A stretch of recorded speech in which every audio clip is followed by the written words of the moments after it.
G'day.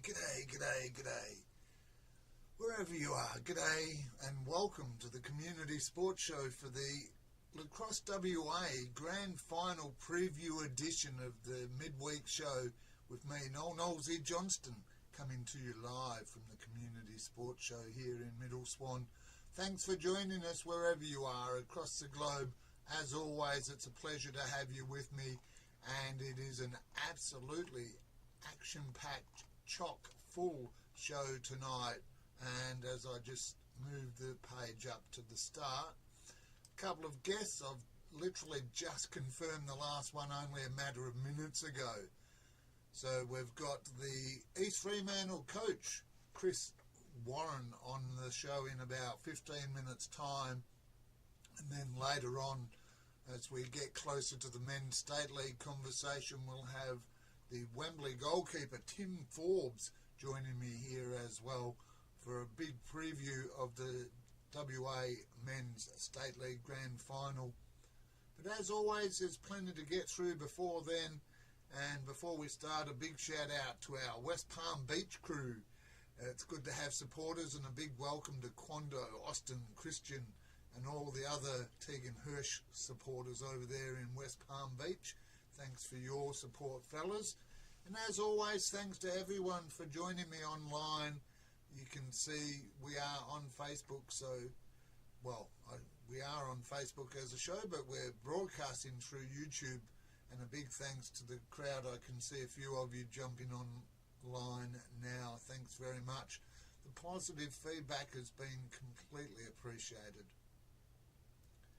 Speaking of appreciated, I want to give a thanks to Frenchie for jumping in the broadcast van last Saturday and helping out with the Under-17s Grand Final and the Men's State League Prelim Final in the broadcast van as a commentator. Thanks very much, mate. Appreciate that. And we appreciate the support. Most importantly, as I scroll across the bottom here, ID Athletic for your sporting apparel and club merchandise. ID Athletic can help you and your club look as smick as I do through their great range of apparel and club promotional merchandise, as we've got a prize pack to give away as well, and that was posted on our show earlier today on the Facebook page. So if you don't follow us, head over there. As well as ID Athletic, though, we can't do it without the support of Vision Decor, our other platinum sponsor. For curtain blinds and awnings, even hybrid floorings, Mike and Lisa Ash at Vision Decor offer a great range of products at great prices, because the truth is they're great people, and the products you'll get will work wonders. They'll keep you cool in summer as we start to move out of the winter season, and they'll keep you cool in winter. So whichever you prefer, talk to Mike and Lisa Ash. Well, what can I say? Each and every week we run through the juniors. The women's juniors finished a couple of weeks ago. However, the men's juniors had their grand finals last weekend, and before I catch up with Chris, we'll have a look at what's happened in the juniors, and we'll kick it off with the under-13s. And it was a 6-0 quarter-time scoreline, and then 11-1 at half-time, so it was pretty much writing on the wall. Despite a second half that was much tighter, East Freo fought back and had 4 goals to Wanneroo Joondalups 5, but the final score in the under-13s grand final for 2024 saw Wanneroo Joondalup run out victors 16-5 over East Fremantle. Lockie McAndrew and Zach Cadow both with 5 goals each. That's great work there, guys, 5 each. Max Headley Weston had 2, and then singles to Seb Dartnell, Tim Gould and Kieran Bowater, who chipped in with 3 assists as well. So well done to the guys there. I just want to say 3 of those names I just mentioned, Kieran Bowater, Max Headley Weston and Tim Gould, all hung around for a photo in the broadcast van after their win with their little celebration medals. Congratulations, fellas. And also to Teddy Randall, Teddy Randall Bullen, who jumped in as well. and to Emma for hanging around with them after their win. Luckily it wasn't raining and you're able to get that photo. I just need to confirm with you, Emma, that we have permission to put them up because the kids, of course, are not quite 18 yet. Looking at the scoreline there, East Fremantle, well, they had some service all year from a couple of these guys, in fact all three of their goal scorers. Xander Levy had two, along with Pierre Johnson and Max Curran, rounded out the goal scorers for East Fremantle with a single for their 5. I can also tell you, everyone out there, that we've got the Association Fairest and Best, or MVPs, Fairest and Best in fact, across the 3 junior grades. So we can announce that Jared Griffiths of Phoenix has taken out the award as the Association Fairest and Best for the under-13s, and Tim Gould of Wanneroo Joondalup came in as runner-up. So congratulations to both of those players there on stellar seasons. And realistically, a lot of the under-13s coming up into the 15s before we have a look at those. Some of those names have some potential, but it was interesting. I spoke to the 4 young guys in the van and said, who's keen to play for Australia in the Olympics in 2028? And of those 3 players, or 4 players, I can't count, 3 of them are lacrosse background. Teddy wasn't, and Teddy was the only one that expressed any interest in playing for Australia. So all you under-13s and under-15 players now is really the time to start looking at a potential future career at the national level. Speaking of national levels, we'll have a look at the Women's Under-20 World Championship results a little later on in the show. But for now, let's have a look at the under-15s, and I was there for this one and saw what went on. However, I don't know the Wembley goal scorers, so if there's anyone online, I see you there. If there's anyone online from Wembley at the moment, the goal scoring information is missing, so we won't be able to give them a shout out. But the minor premiers, Bayswater, at home at Halliday Park on Saturday in the 15s grand final, they took on second placed Wembley, who had beaten them 8-4 in the finals, or in the semi-finals at least. So Bayswater probably thought we should be on here, and they definitely had the advantage at half-time, leading 6-3, and that's not a bad performance there. But after that, it was all Wembley, who had an 8-0 second half in the grand final to run out victors in the under-15 men's, 11-6. So Bayswater held to 6 goals and goalless in the second half. A big win there for Wembley. And I suspect, I'm not sure, but Charlie Bug, Caleb Rieger, Jackson Newsom and Ronan Mullins probably in amongst the goal scorers there for Wembley. And for Bayswater, I should say, for Bayswater, Will Frensham, well, he had 5, and I'm not sure, but I did hear he might have got injured or not been able to take part in the second half, and that was a big impact for Bayswater because he had 5 up until half time, and Shaw Salis with the other for Bayswater. As my phone messages go off, I'll just ignore those for now. In the under-15s Association Fairest and Best, well, I've mentioned his name pretty much every show this year, and it would be no surprise, or it should come as no surprise, as the under-15 Lacrosse WA Association Fairest and Best Award winner for 2024 goes to No surprises. Will Frensham, congratulations, Will, on a stellar season there. I haven't got your stats up, but certainly I think going into the grand final he was sitting on about 110, 111. So just an outstanding performance by Will Frensham. Not to be outdone though, or only just ever so slightly, Ashchinsky of Wanneroo Joondalup took out the award for runner-up for the under-15s. Congratulations to both of you there.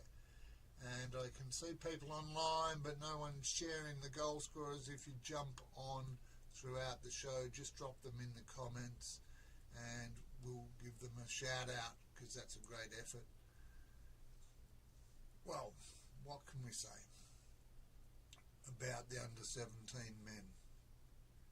East Fremantle / Bayswater, because there was as many from each side in there, but playing under the East Fremantle name this season, East Fremantle took out the minor premierships with 13 wins and 2 losses and an impressive 224%. But Wanneroo Joondalup came into this grand final from 3rd place with 7 wins, 7 losses and 1 draw, and a 14-6 goal win over Wembley in the preliminary final. So Wanneroo Joondalup came into this game with a bit of passion. They were in form, but a 4-2 first quarter and then 4 in each of the next 3 quarters saw East Fremantle get the double, taking out the minor premiership as well as the premiership, with a final scoreline there of 16-8. And who did I just mention? Let me think. Was it Will Frensham? Well, he got 5 in the 15s grand final and lost, but he got 5 in the 17s grand final and got the win. So well done there, Will. Finn Everell finished with 3, and then Tom Warren, Lockie Wills, Mitchell White and Christian Bior all chipping in with a pair for themselves. Well, for Wanneroo Joondalup, we saw him in action in the State League, and he controlled the centre for the 17s. Lockie Daniel and Jack McCracken had 2 each for Wanneroo Joondalup, while Rowan Glass, Dan Rodriguez, Ashchinsky, Tom Mashler all got 1 for the Warriors. And the Under-17s Association fairest and best for 2024 this year goes to Wanneroo Joondalup's centre, Lockie Daniel. Congratulations, Lockie. A great season for you all around. And Oscar Shiner coming in as runner-up from Subiaco, also having a good season across the board. So congratulations. As I said, we have to recognise the performances of everyone there.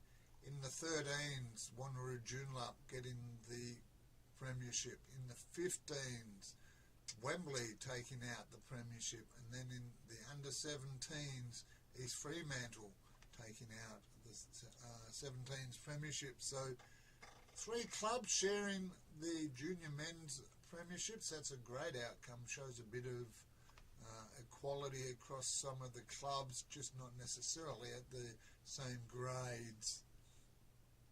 But you know what you will get? You'll get the same great service from all of our sponsors. Whether it's Vision Decor for your curtain blind awning, or even hybrid flooring needs, ID Athletic for your sporting apparel or club merchandise as we head into the summer season. If you haven't already, check out ID Athletic for your uniforms. And if you're winding up, why not check out ID Athletic for your end-of-season Mad Monday outfits? As well as those 2 platinum sponsors, we have the support of Ashby Farrell White Arch for your real estate needs, buy, sell, lease, rent. I basically am just finishing off paying off my own house. But whatever you need real estate wise, Ashby Farrell White Arch can look after you. While Barner Construction, proudly Indigenous, proudly West Australian, can build big buildings, and don't say that too fast, but Barna Construction for all your big building needs across Western Australia, another of our sponsors. Thanks very much. And of course Nathan of Nathan's Event Hire has come on recently and enabled us to do all this sort of stuff, and what we're doing through YouTube, and you'll see in a moment, the ability to update our broadcasts is very much appreciated. So if you need your next party sorted out from an audio visual perspective, talk to Nathan at Nathan's Event Hire.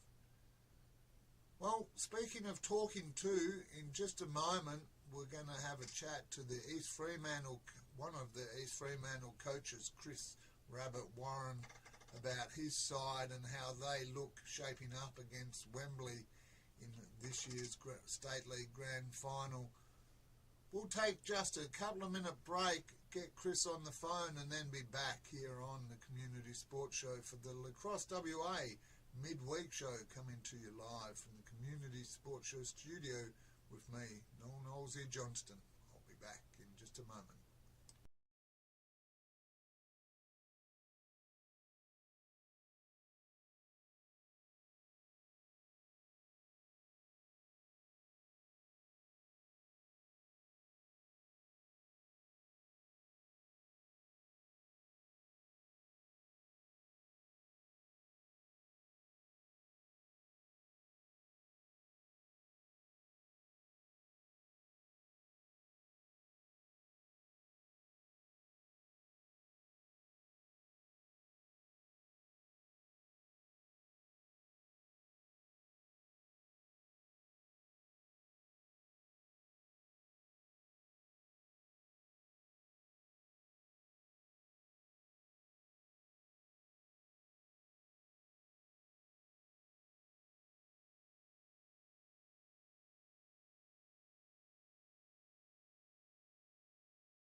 That, and we are back here on the Community Sports Show with me, Noel Knowlesy Johnston, on a Wednesday night, as always, looking fantastic thanks to ID Athletic and Vision Decor.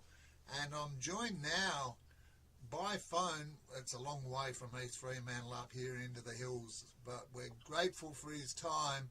I'm joined by the man you see on screen. He is blue and white through and through. They call him Rabbit. Chris Warren, welcome to the show. Oh, pleasure to be here, Noel. Happy to be aboard. Long time no chat. Yeah, no.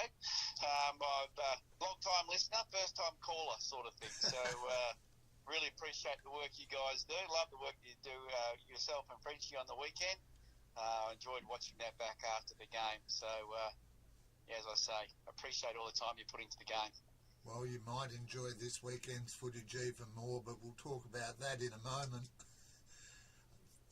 Now, we've known each other for a few years, Chris, Yes. that we've been involved, but for all the viewers out there, and we are global, would you like to introduce yourself, tell people who you are, a bit about your background and what your current role is down there at the club?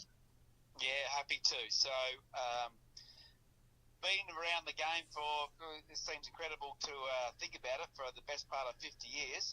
Started and played all my lacrosse at East Fremantle, so it's been a long journey there. So all the junior grades and junior state teams, and then lucky enough to play in a number of premierships down at East Fremantle at state league level, and a number of state teams, men's state teams and national championships. I got the pleasure of playing with some outstanding players, and then onto the national scene as well. So back involved at East Fremantle, mostly through, I've got two boys that play down there also, and happy to help out with the state league boys. Great bunch of guys, so to spend time with them and help them develop has been a real thrill for me over the last 3 years or so. Well, it's shown some dividends because, I mean, looking across the board, certainly in the men's division at least, it's been a very positive season. Before I brought you on, we were talking about the 17s. Of course, you had the 13s in the grand final as well on the weekend. Your women's state league won against Subiaco, and you've got all three senior men's sides in, so something must be clicking. Yeah, it's really interesting, isn't it? So definitely a bit of a changing of the guard in terms of our seniors. We've got that real mix of established players and younger players coming through. I'm mostly excited. Obviously, the obvious one is our state league game this weekend, and get a chance to play in a grand final. It doesn't happen every year. But I look at our Division 2 side, and they're really being carried by guys who are under 20, somewhere between that 16 years of age and up to 20. I think they've done a great job with some of the younger guys there. So, yeah, at the moment we're in a good place. Divi 3, of course, you've always got the older guys who are hanging in there and having a bit of fun. So, yeah, to have three teams in the grand final this weekend is really positive for us, and hopefully we can get across the line. Well, that D3 side has been a juggernaut all year, undefeated going into a grand final. I'm neutral. I'm sitting here in a blue and white show shirt, not East Freo shirt, but I am neutral. But, you know, you don't want to go in overconfident in any of the grades, really. And when we have a look, East Freo, you mentioned it's been a couple of years. You've been third for a few years in a row now, looking to make some amends this year, I imagine. Yeah, that's always the plan, isn't it? But the bottom line is both teams start 0-0, and you've got to bring your best game on the day. So we've had some really competitive games with Wembley, who obviously are full of this quality players, Australian-level players everywhere you look. And so we're up against it. We understand that. But we think we've got some strengths that we can play to. And as I say, we've had a number of really close games throughout the year. 1 or 2 goal games up and really late to the last quarter. Obviously, the second semi-final, Wembley had the better of us and got over the line by a goal. Well done to them. But, you know, we believe we're in the game, and scores 0-0, and we've got to come to play come Saturday. That's all it comes down to. Well, we saw that last Saturday, as you mentioned, in the preliminary final. Wanneroo Joondalup coming out, Jordan Gillespie and Lockie Walker had been relatively quiet for the bulk of the season, I call it as I see it, and they got a bit of a burst on you. But your side last week through Mitch, he came in with 5 and Cam Evangelo's been consistent all year, and you've got Ryan Hockey as well as Griffin Cook to throw in at them. Yeah, exactly right. So, yeah, that game against Wanneroo, certainly Geordie Gillespie just shot the lights out that first quarter, and I thought, oh no, we're in for a challenge here. But luckily, we showed a bit of composure. I think we've grown in that respect this year. We've been down a number of games through the year, and found a way to just work our way back through it. And luckily for us, hopefully it's a bit more than luck, but we found our feet and built a steady total. So we got across the line there, and that's the case this weekend. We play a grand final, and grand finals are meant to be tough. So you can't expect it to be all one-way traffic. You've got to go in there and play out the whole 60 minutes. And if you do that, look at the scoreboard. We're hoping to find ourselves in front of the ends, but that's all to be seen. But we know we're up for an exciting game. Anything? Well, that's absolute truth, though, right there, because we saw it in the women's Division 2. Wembley got the win over, I think, who'd they beat? Bayswater, and then East Fremantle got up over the minor premier Subiaco. So it is about what you put out there on the day. And looking at its statistics, I generally don't talk stats because it's not my specialty, but looking at it realistically, you've got a 10-goal lead over Wembley, but that all counts for nothing until Saturday night. You've also got Ryan Spark in goal, though. That must be some source of confidence to have an elite-level goalie in the cage for you? Yeah, it's a really interesting one, isn't it? Because the two teams have certainly got different strengths. And again, on the day, doesn't guarantee that particular person will play well. But Ryan's got a wealth of experience. He's, played on 2 Australian teams and played really well. So he definitely gives us a bit of confidence back there in the goal. But at the same time, you look across the board at the Wembley team. If you look at a Lucas Wood, a Matt Wood, a Braden Panting, and Lucas Koswara, and the list goes on and on and on. They've got a bunch of just incredibly talented players. Obviously, we think we match up really well, and you've mentioned some of those guys before in terms of Mitchie and Ryan and obviously Griffin Cook. So, look, both teams have got talented players, so it's just about can we defend them and can they defend us? So it's going to be a great game. I'm really looking forward to it. Going to be a shootout, you're saying? Well, maybe. Most of the games we've had, the last couple of games, we played them twice in the round, and of course that second semi-final, 12-13 goals has won the game. We like to think that we could, if we defend well, we could keep them around that 10-11 goal. But it's up to our offense to come through as well, to control the ball and try and get to that 13, 14, 15 goal mark, which is a winning total. So that's the challenge for us offensively. To control the ball, and when we do get it, and build a winning total. It's funny you say that, Chris, because I feel like I could almost be a coach. I sort of said that last weekend in the expected tough conditions, and the weather's not going to be as wet or as windy as it has been the last few weeks. So really, it is going to come down to skill, 1%ers, and those accuracy of passes. Yeah, I agree. I couldn't agree more. Yeah, you should go into this coaching gig, Nolsey. You've got it covered, I reckon. So I think that bit about when you talked about passing accuracy and shooting accuracy in particular, it's a massive part of lacrosse. So if you can convert your chances, you've got every chance to be successful at the end of it. But and also when you talk about passing accuracy, the opposite of that is unforced turnovers. So if you're throwing the ball out of bounds, it makes it tough. So, in our case, we haven't talked about it much, but our game starts with the face-offs, and Wembley have got a dominant face-off player in Charlie Clark. Yeah. So again, that's all the more reason that when we get the ball at East Fremantle, we've got to control the ball and use our skills and work to our advantage, because we do think we've got some pretty talented offensive players that we can run up a total. And you've also got the defensive players, Tegan Hirsch, of course. You've got Tom Richards in there. Don't mind having a run through the centre with the long poles, and both very handy as well. Yeah, I heard both yourself and Frenchie referred to them as the Bash Brothers on the weekend. Yeah, they play a pretty contested brand of lacrosse, and the ball on the ground, they go at it pretty hard.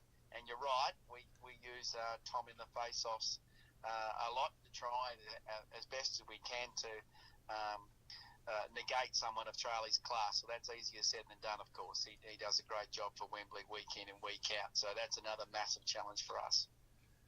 Now, before I let you go, Chris, what would you say to all the East Fremantle Blues supporters out there ahead of this weekend? Well, it's pretty obvious, isn't it? So we've got three teams, Division 3 men and our Division 2 men and obviously our state league boys, all getting along to Halliday on the weekend. They're all in grand finals, and if an East Fremantle supporter, there's going to be plenty to barrack for. Hopefully we can have some success on the day and reward our supporters with a great night back at the club afterwards. So really exciting. It's always exciting this time of year, and let's hope we see some great lacrosse. I know we will. There's some quality players all across the park in terms of that state league, and even down to Division 2, some exciting young guys going around, and always good for a laugh to watch some of those older blokes rolling around Division 3 as well. And I use the word rolling deliberately. Yeah, it should be a fun time to be an East Fremantle supporter. Yeah, and of course, if you're in the area, don't watch online, although you can do that while you're at the game. But if you're in Perth, it's due to be perfect conditions this weekend for the finals. Chris, thanks very much for your time. I look forward to catching up to you on Saturday, and best of luck to you and all three grades. I can only hope that you've put a bit of a catching net at the back of the fence to stop people falling in the river. Yeah, not a problem, Knowlesy. Yeah, thanks for the call, mate. I really enjoyed having a chat, and I'm getting excited just talking to you about the weekend. So looking forward to it. And again, I'll take the time just to thank you for your support of the game. I know just watching back the replays is fun from a coaching point of view too. It gives us something to reflect on and talk to our players. The number one thing is our players can't lie to us anymore. We can always show them the video now when they tell me they did or didn't do something. So again, thanks to yourself, and I really appreciate it, and see you on the weekend. Thanks, mate. All the best. See you then. Yeah. Take care. Take care. All right, so that was Chris Warren as I take his picture off the screen. I love that side. I love AI. I haven't been using it. Just the last few days I said, Chris, can you send me, or today I said, can you send me a photo of you to put up? And it took a couple of hours, and I used AI to get a blue and white rabbit and supporting the lacrosse stick there. Thanks very much, Chris, for the feedback and your time here tonight. Well, no time to waste, because pretty soon we're going to have one of the opposition on the line to talk about their perspective. But let's first have a look at the Division 3 men. As we mentioned, East Fremantle in there. Pardon me, I'm going to have a little burp. Because they are going to take on this juggernaut that is East Fremantle Div 3. They would have been watching on Saturday, and they saw Wembley down 5-2 at quarter time, and then down 9-3 at half time in the preliminary final against the Pirates. No, I was going to go the right way there. The Pirates. Well, the Pirates are went into the grand final following a 15-8 win over Wembley last weekend, coming from 4th place. That's a great effort by the Pirates, and that comes on the back of an 11-10 win over Wanneroo Joondalup in the semi-final. So talk about coming into games with confidence and form. The Pirates are doing so on the back of a 5-goal last quarter in that win over Wembley. And goal scorers for the Alkimos Pirates, it was Josh Koss. He's come into good form across the last few months. He had 4, Brad Smith had 3, and the rumour mill, unnamed sources, but the rumour mill has it this could be Brad Smith's swan song. So he got 3. Let's see how he goes and what the official announcement is through the Pirates Press distribution network there. And also for the Pirates, the dynamic duo, we've got the Bash Brothers, we've got the dynamic duo Batman and Robin, and I'll let them figure out who's who. Tyler James and Luke Thomas putting on 2 each for the Pirates, with Conrad Frankie, Jack Mullen and their centre forward Hector Kinnick all with 1 each. It was a disappointing finish for Wembley, there's no denying that. We're friends of the Wembley Div 3 side, they're friends of the show and they've been big supporters. But unlucky fellas, that's the way it goes, as Chris Warren said, it's how it goes on the day. And Russell Vallis and Disco Dave Bullen both had 2 each, while Luke Oliver, Jeremy Edwards, Jake Cutler as well as Stephen Smith all had singles to their name. Now, with no coach online, I'm going to just run through the stats here for this Div 3 final. East Fremantle come into it 15-0 minor premiers. Alkimos at the end of the regular season with just 6 wins and 9 losses came in at 4th place.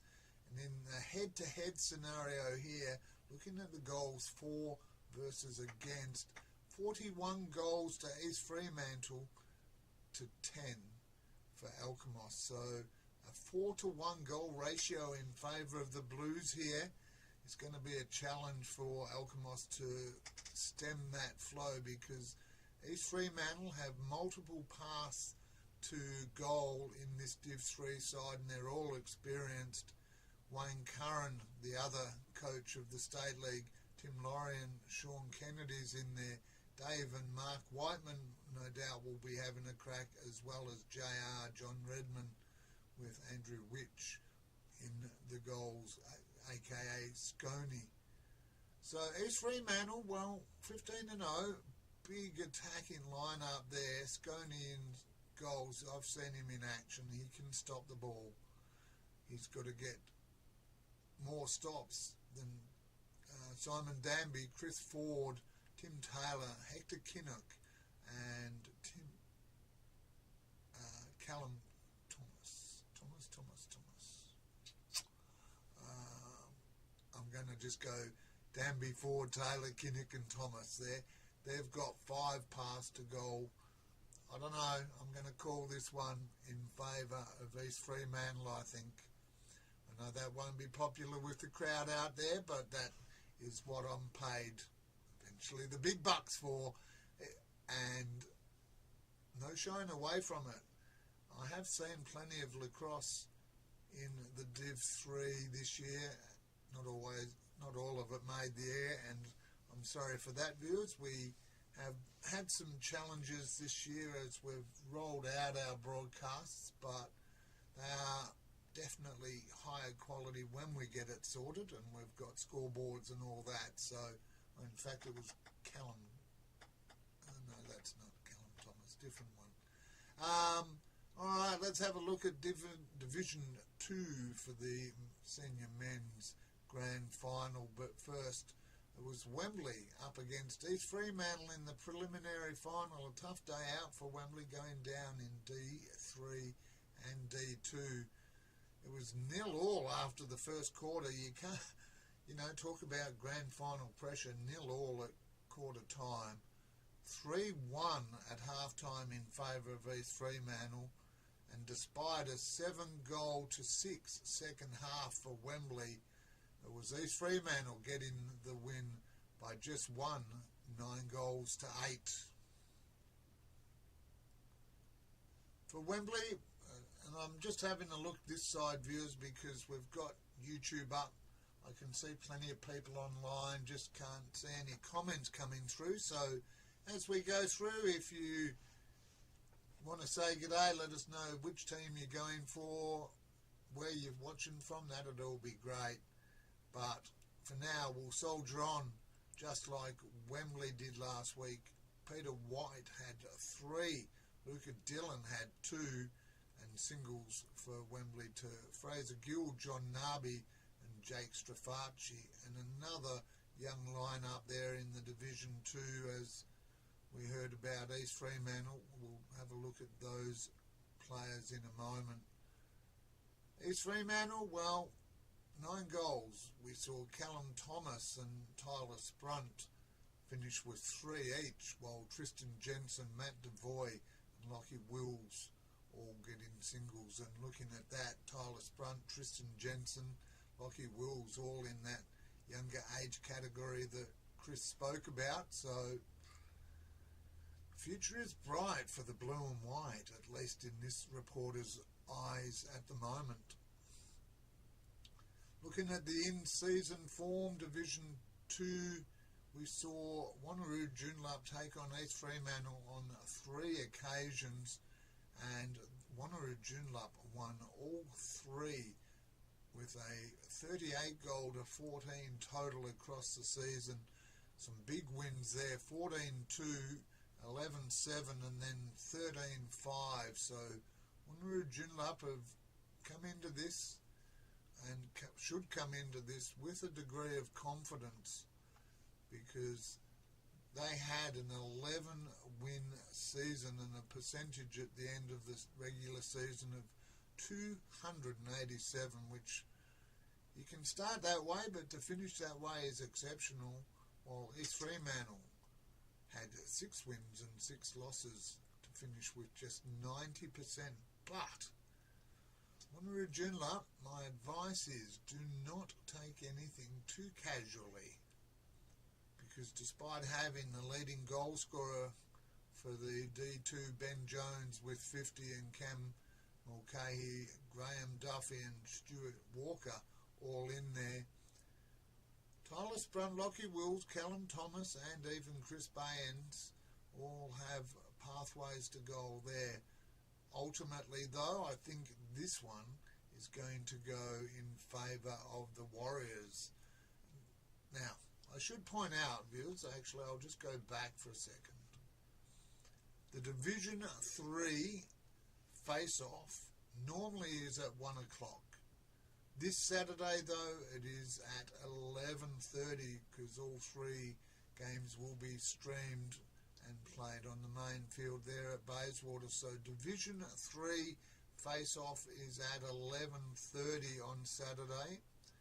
Division 2 face-off is at 1:15 of that game, Wanneroo Joondalup up against East Fremantle.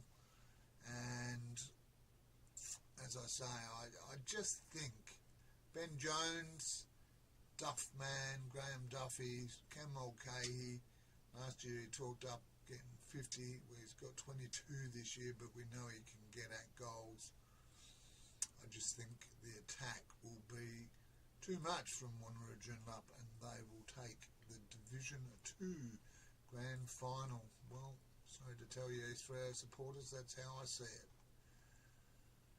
Right, now, before we get into the interview with Wembley's goalkeeper Tim Forbes, let's just have a quick look back at the Women's World Under-20 Championships recently, and Australia playing off against Japan for the bronze medal. And unfortunately, Japan, well, it's all perspective. Unfortunately, Australia didn't get the win, but well done to Japan, taking out their first ever World Lacrosse medal, 14-5 over the Aussies.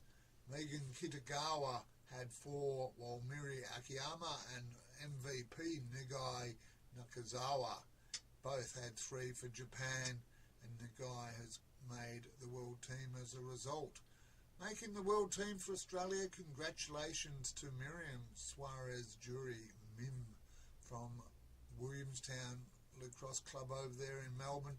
She continued her good form in the final to get 3 and earn herself a place in that world team. Well done, Miriam. Well, the gold medal, what can we say? USA up against Canada. Both sides evenly matched, coming in as number 1 and 2, or 2 and 1, ranked sides after the pool competition. But there was no competition in the end. USA running out victors 23 goals to 6 after defeating Australia. I didn't mention this last week, but I need to here. Defeating Australia 33 goals to 1. But congratulations to Osha Levy. She got the 1 goal for Australia to cap off what was a great tournament for her. Looking at the world top 10, there were 20 teams took part. The top 10 says USA, Canada and Japan on the podium, with Australia and Puerto Rico rounding out the top 5. And then England, Wales, who we beat in the semi-final, Italy, China and Ireland. So a few UK teams there, England, Wales and Ireland. Well done, UK.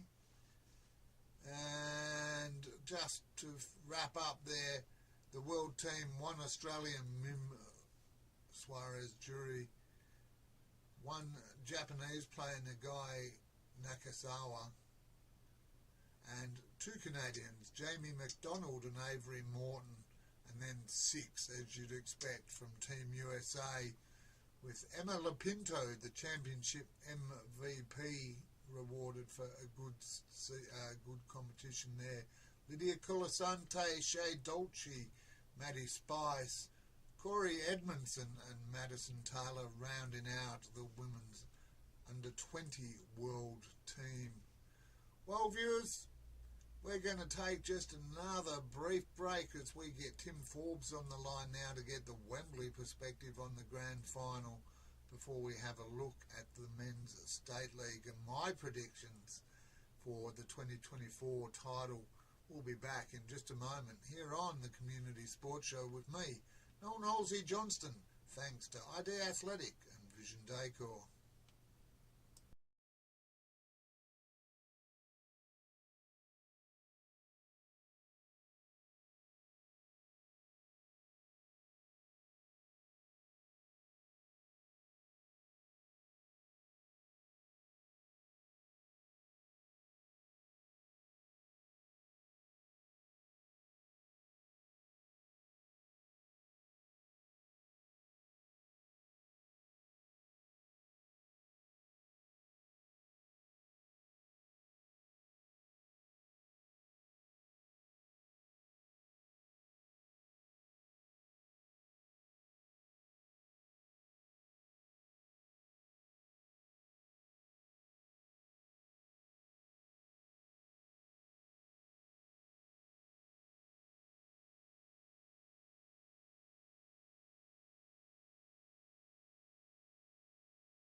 cool.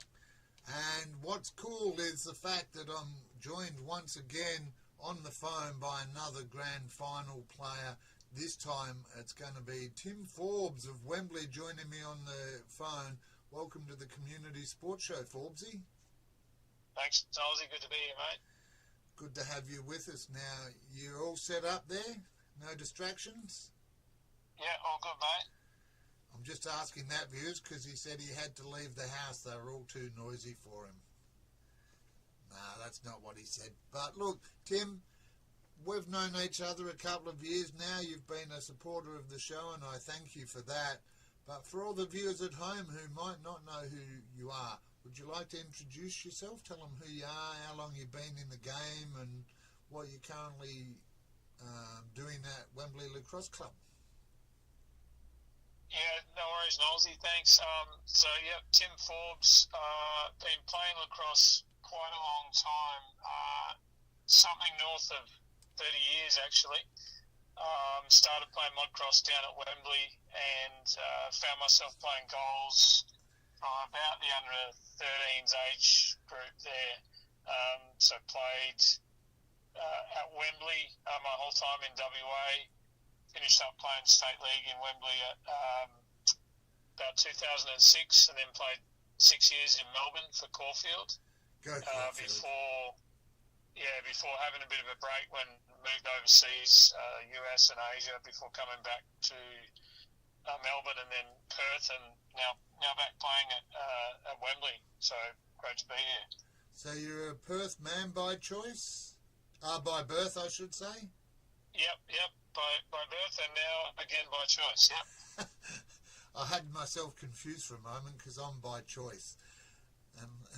Look, let's have a look at the team, because realistically Wembley have had I won't call it a bumpy season, but it hasn't been a dominant season in the State League this season. How would you sort of summarise the team's season to date? I think, there's a couple of changes with the roster since last year, and I'd say we've been, gradually ramping up and gaining momentum and finding our groove as the season has progressed. So I've seen us improving as things have progressed, and I think if you look at the results of our last game against Wanneroo and last week against East Rio, the results would support that. Oh, absolutely, and it's all about timing your runs. You've been well served by the return of Luke Koswara. He's been in some good form, and the Wood brothers as well. Yeah, absolutely. We've got a few pretty big names on the lineup. So obviously Matt Wood, Braden Panting, representing the country in the recent World Field Championships, and then also got 4 players in the box team soon to represent the country, and again the Wood brothers, Benji Muxlow and Braden again. So got some real solid players all over the field, and privileged to be playing with them.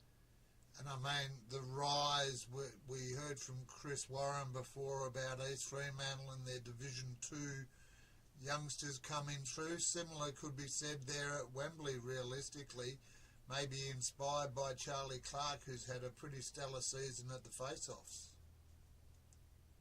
Yeah, absolutely, and I think all round, it's coming back to WA, I'm pretty impressed with the standard and the depth in the game. So absolutely, Charlie's been doing a great job, as has Brody in the middle, and then we've had a range of younger players that have had a few games during the season and really stood up. So a bright future for us, and glad to hear that East Rio have got a bunch of them coming through as well. Yeah, no, I think, and that's an area, and I know you haven't been prepped, you volunteered, so thank you for jumping on the phone. A few of your teammates had other things come up, shall we say, so credit to you. So I won't throw any really curly questions at you without notice, but you've got I don't know if it's a burden or an opportunity, because you've won 4 of the last 4 grand finals, 3 of those against Wanneroo Joondalup, and then in a nail-biter during COVID. That was the first year I think we filmed the finals back in 2020 by just 1 goal. So do you see that as a team as more of something to step up to and live up to, or more of a burden?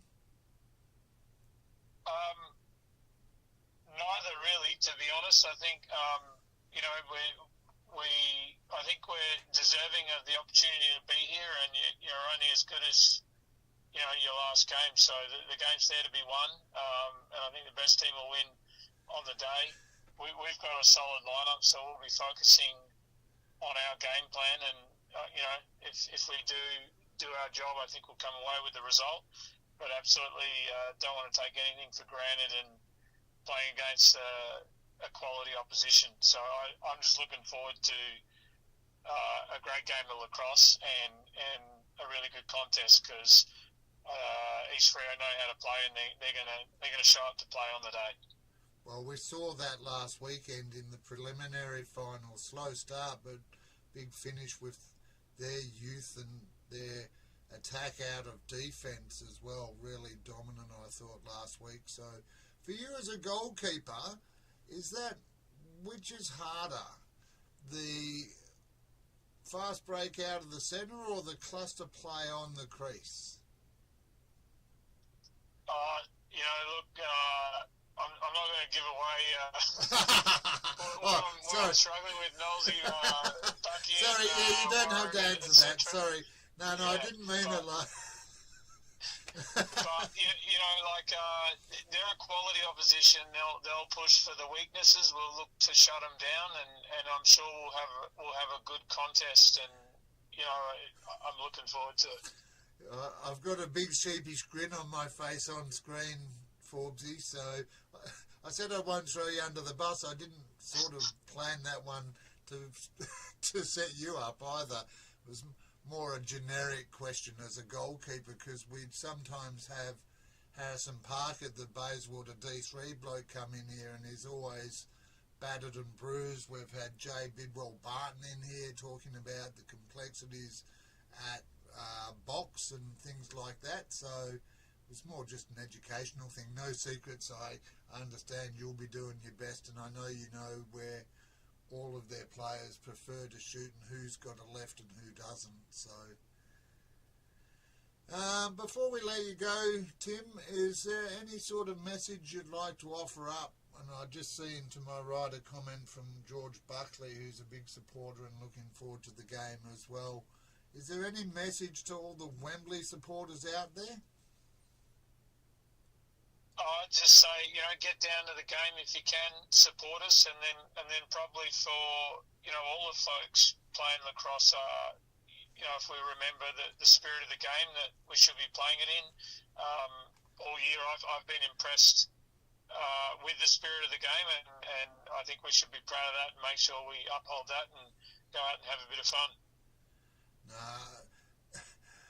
I'm smiling because I say this at darts, we're here for fun, but it's more fun when you win, and I'm sure both sides will be equally anxious to get that W for different reasons. Forbesy, best of luck to Wembley and the side on Saturday. I'll see you down there. We're bright and early for the D3. They kick off. And viewers, we should point out, Wembley viewers as well, if you're going down to the game, an adjusted start time this week for the State League of 3 o'clock. So everyone at home, make sure you head on down to start at the face-off by 3 o'clock. Forbesy, thanks very much, mate. I'll see you on Saturday. Take care. Cheers, Nosey. Thanks, mate. Bye. See you, bud.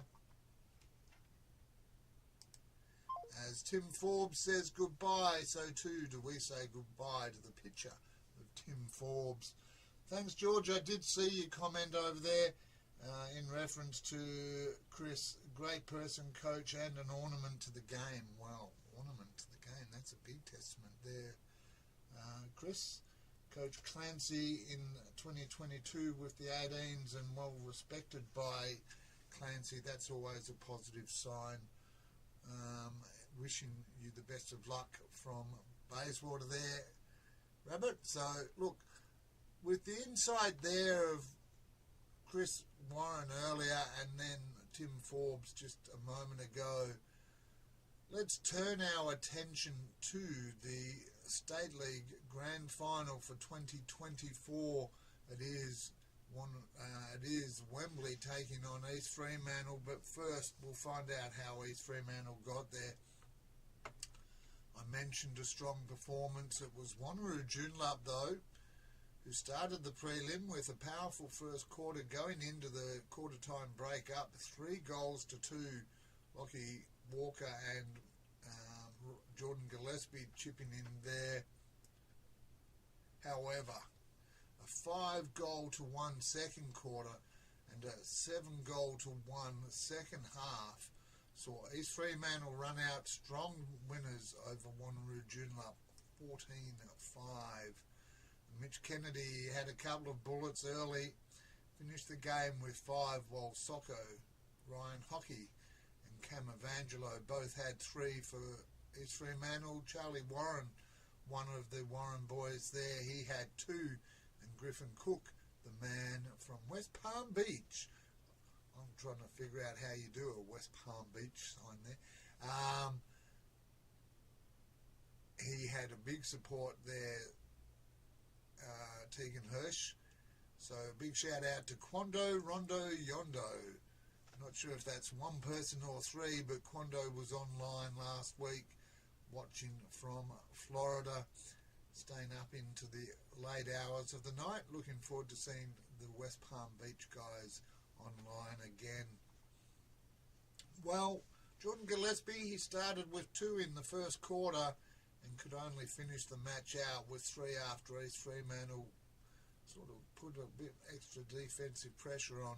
Josh Polkinghorn and Lockie Walker battled hard all day but could only muster 1. So, all of that means that it's Wembley versus East Fremantle, and when we have a look at the tale of this season alone, I mentioned in the interview there with Tim, it's 4 straight grand final wins for Wembley. Will they make it 5? Because looking at the season, it's a 2-1 win-loss ratio to East Fremantle, opening up in round 1, 15 goals to 8. Mitch Kennedy and Griffin Cook with 4 each, while Charlie Clark had 2. In round 9, it was a much closer one there, and Wembley getting up by a single goal. Lucas Wood and Lucas Kozwara, the Lukes, with 2 each, while Mitch Kennedy again stepping up, as well as Dan Bobo Bowater with 3 each for East Fremantle to get the to go down, really. Just 2 goal scorers, and that, viewers, is where I think, as both the coach and the goalkeeper have said, this really is going to be a high-pressure, high-attack grand final with both ends of the field able to perform in defence and offence, with Australian goalkeepers and, of course, Tim Forbes in goal for Wembley, attacking lines all the way through. Round 14, just a few weeks ago, saw a strange decision.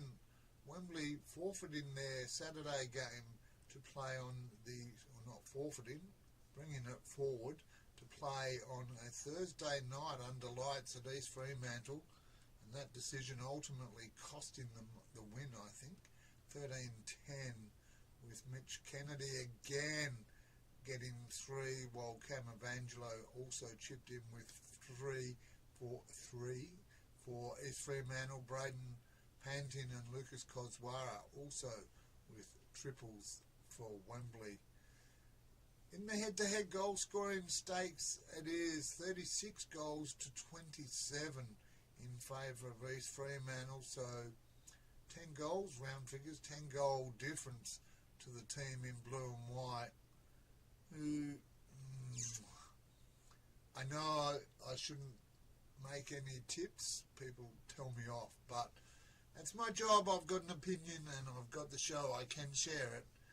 And I'm going to put this one down to less than 3. I'm going to go less than 3 goals. It will be close. I don't think it'll be a blowout. And I think it's going to be East Fremantle. If Kennedy can hit the board early, that'll just get their confidence up and put the pressure on the Wembley defence. So for me, I'm going to go East Fremantle. They've been in some good form. Wembley, I think, unless Charlie Clark can get it out, well, we know Charlie Clark can get it out of the centre. The question is whether they can capitalise on that first possession and take the ball into attack. That's the big question for Wembley. We'll find out because we will be streaming that match. Looking forward to having a bit of help in the van. If you'd like to come in and help Dave Allen and I commentate any of the 3 games for that matter, Div 3, Div 2 or State League, there's an opportunity for you because unfortunately Frenchie's not available this week. So looking at Luca Dillon, maybe a couple of the Wembley or Wanneroo Joondalup players. If you want to jump in the van, there's an opportunity for you. Just reach out over the next couple of days and help me commentate the Lacrosse WA Men's Senior Grand Finals coming to us live from Halliday Park in Bayswater. It was good to see both grounds in action last week and plenty of action going on across all 5, I'm trying to think now, 5 or 6 games. There was 5 games last week, 3 over on ground 2 and then the 17s and State League on the field 1. Alright, let's bring it back to what's going on in other states because Victoria deep in their finals series as well, and they had semi-finals last weekend. They're a week behind us here in WA, and in semi-final 1, Williamstown 17 defeating Footscray 6. Callan Gibson with 6 for the Towns. Old Joel Stevens chipped in with 4. In the second semi-final, Malvern, this is an elimination final. Malvern at Town Hall went down 13-18 to Camberwell, who have come into some good form lately. Good to see you there. Overtime for Craig. Well, Craig, there's always overtime on offer if you're coming in. Looking for someone on the laptop. Hopefully Dave will be back in the van on the camera because he's the man with the Zoom capacity. And maybe viewers get excited. We might have something new this Saturday. You'll know when you hear it. Will Hubbs stepped up for the Wells. He had 9 of their 18 in a standout performance for Camberwell. To see them progress to the preliminary final against Footscray this week to see who will take on Williamstown in next week's Men's State League Grand Final over there in Melbourne. For the Championship League, we saw the preliminary final. This is I don't mind this. I've said it before. I don't mind the concept of a Championship League because effectively it's the lower half playing off for a second level title here. And in the preliminary final it was Brunswick with 13 goals defeating Surrey Park 8 down there at Caulfield, as Tim mentioned, just up the road from Chadstone, who are going to get a mention in a moment. In the reserves competition for the Championship League in the prelim final, Altona beat Melbourne University Surrey Park with a good win, 17-12 there, and they will also take on MCC in the reserves competition for the Championship League. Our name is Community. We are sponsored by community organisations ID Athletic and Vision Decor as they scroll across the bottom there. And in the Men's Community Cup last weekend in Melbourne, it was a dominant win by Williamstown. running out victors, 22-2 over Malvern. Damien Orr and Blake Taylor both chipping in for the Towns with a casual 5 each.